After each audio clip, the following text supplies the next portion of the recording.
So for the case study assignment, I decided to do benign prostatic hyperplasia. This is a disease that is part of the reproductive system. It is normally in males. This is normally shown when they are 50 years of age or older, and this is when when they cannot use the bathroom, and it is because of an enlarged prostate. So the prostate gland is actually located right here, and so that's kind of like the more about the body system portion of it. So this is a disease in older men over 50 years old, and this is more like 50% of the population can get it when they're 50, and then 60 to 70% of males normally get it when they're between the ages of 60 and 70 years old. And it kind of just gets more common because like if they live a sedentary lifestyle, then this can definitely like increase it a lot more easier. This is when there is a blockage in urination. So in this diagram right here, this one is showing how this is what a normal prostate-like gland looks like without BPH, and this is definitely like what it looks like with it when it has BPH. And with benign prostatic hyperplasia, what it does is it cuts off the urine flow. So then like there might be like a weak urine stream, or there might be dribbling, and it does cause some discomfort with like in urination. So this is more of this slide's about like different treatments. So the ones I decided to cover is called TURP and TUNA. So TURP stands for transurethral resection of the prostate, which basically they go in with I call it a suction cup, or a suctioning device. So the surgeon inserts it through the urethra. This is done under sedation. So they insert it through the urethra, and it kind of sucks out all of the stuff that is guarding the prostate or like clogging it, basically. And then it's more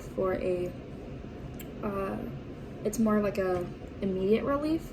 And then TUNA is transurethral needle ablation, and with this they insert a needle through the urethra, and the patient also is sedated during this, and they use microwaving heat to help like break up the particles. And also with like TURP, they use it takes care of all of like that. It takes care of everything in the outside of the urethra of the prostate, but it leaves the outer tissue, so then the prostate is still usable. With TUNA, this is not really used anymore. There's definitely like more different like ways that they can get treatment. So if someone has like a mild case of benign prostatic hyperplasia, they can get 5 alpha-base reductase inhibitors, and then alpha like reductase inhibitors as well. Which like some examples for that is like Flomax, I think Uraflow or something like that, and Rapaflow. But those help like kind of shrink the prostate, whereas these are for more like mild to severe cases, which how it works is it depends on the patient's pain level. If they're like have mild, like if they have like more like mild symptoms that like can kind of be like treated with pain, or like with pain meds or like pills, then they tend to do that, where they don't do it as therapy or as like these two that are shown. But there's also like multiple different other surgeries as well that can also be done. They can also use laser therapy for this disease as well. And then this slide is about this is a very curable disease.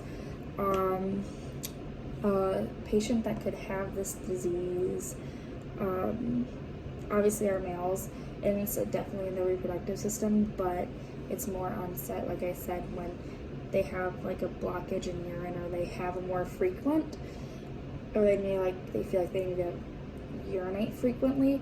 And we kind of like tell patients that have that to use the bathroom when they need to. And these are kind of the caregiver involvement. So caregivers with this disease, they really don't need a caregiver for this specific type of disease unless it's like they're in a nursing home. Basically, like if a patient said that they have, or that's in their medical record that they have this, the caregiver or like the aide wouldn't need to ask the patient like if they needed to use the bathroom, and if they had the urgency that they need to, we would want to recommend them to do it frequently. And normally with follow-up with the treatment options or with this disease we want them to exercise. We don't want them to exercise for like a good 6 weeks, and then they can go back to exercising, but like moderately. And then after that they can't like really lift many like heavy objects as well. And then these are my resources.